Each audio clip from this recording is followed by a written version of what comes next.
जय श्री कृष्णा। हम आपके लिए गोवर्धन पूजन की प्राचीन कहानी लेकर आए हैं।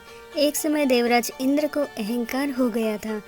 इंद्र के अहंकार को दूर करने के लिए भगवान श्री कृष्ण ने एक लीला रची। एक दिन भगवान श्री कृष्ण ने देखा कि पूरे ब्रजमंडल में तरह तरह के पकवान बनाए जा रहे हैं और सभी ब्रजवासी किसी पूजा की तैयारी में जुटे हुए हैं। उन्होंने मैया यशोदा से प्रश्न किया, माता ये सब किस पूजा की तैयारी कर रहे हैं?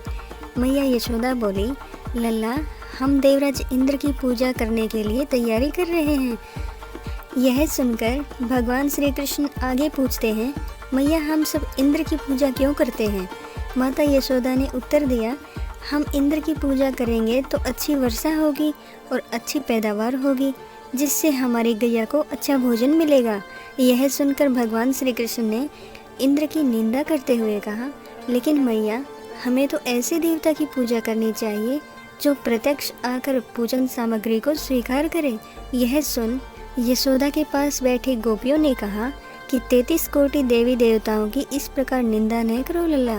यह सुनकर भगवान श्री कृष्ण कहते हैं, इंद्र में ऐसी क्या शक्ति है जो वो हमारी रक्षा करेगा? इंद्र से ज़्यादा शक्तिशाली तो यह गोवर्धन पर्वत है जो वर्षा का मूल कारण है। हमें गोवर्धन पर्वत की पूजा करनी चाहिए जहाँ हमारी गैया चरती है। इंद्र देव तो कभी दर्शन भी नहीं देते और यदि उनकी पूजा न करो तो वे क्रोधित हो जाते हैं। ऐसे अहंकारी की पूजा कदाचित नहीं करनी चाहिए।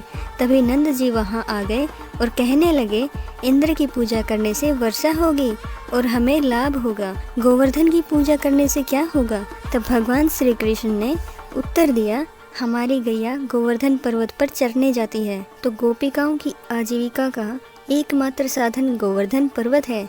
यह सब सुनकर सभी लोग बहुत प्रभावित हुए और सभी ने मिलकर इंद्रदेव की जगह भगवान श्री कृष्ण के द्वारा बताई गई विधि के अनुसार गोवर्धन पर्वत की पूजा अर्चना की। गोवर्धन पर्वत ने समस्त पूजा सामग्री को स्वीकार किया और खूब आशीर्वाद दिया। तभी नारद मुनि इंद्र महोत्सव देखने की इच्छा से ब्रजमंडल में आए। वहाँ ग्वालों ने उन्हें बताया, इस वर्ष से श्री कृष्ण की आज्ञा के अनुसार इंद्र महोत्सव को बंद कर दिया गया है और अब ब्रजवासी गोवर्धन पर्वत की पूजा करेंगे। यह सुनते ही नारद मुनि उल्टे पांव इंद्र के पास पहुँचे और बोले, हे देवराज, आप अपने महल में सुख की नींद ले रहे हैं और उधर ब्रज में आपकी पूजा समाप्त करके गोवर्धन पर्वत की पूजा हो रही है। ये सुनते ही देवराज इंद्र को क्रोध आ गया। उन्होंने इसे अपना अपमान समझा और बहुत तेज वर्षा शुरू कर दी। इसे भयभीत होकर सभी ब्रजवासी भगवान श्री कृष्ण की शरण में गए। भगवान श्री कृष्ण ने सभी को गोवर्धन पर्वत की शरण में जाने को कहा। सभी ब्रजवासी अपनी गैया व बछड़ों के साथ गोवर्धन पर्वत की तराई में पहुँचे और भगवान श्री कृष्ण ने गोवर्धन पर्वत को अपनी कनिष्ठ उंगली पर उठा लिया।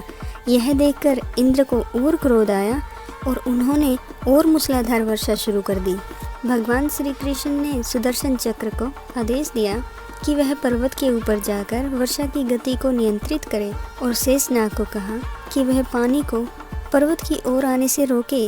देवराज इंद्र लगातार 7 दिन तक मूसलाधार वर्षा करते रहे और सभी ब्रजवासी गोवर्धन पर्वत की छाया में सुखपूर्वक रहे। यह देखकर इंद्र को शंका हुई कि उनका मुकाबला करने वाला कोई साधारण मनुष्य नहीं हो सकता। तभी ब्रह्मा जी वहाँ प्रकट हुए और इंद्रदेव से बोले, हे इंद्रदेव, आप जिस बालक को परास्त करने की कोशिश कर रहे हैं वह और कोई नहीं, भगवान श्री हरि का अंश और पुरुषोत्तम नारायण है।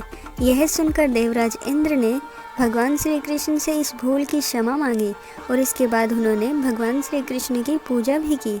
इस दिन से गोवर्धन पर्वत की पूजा की जाने लगी। जय श्री हरि कृष्णा।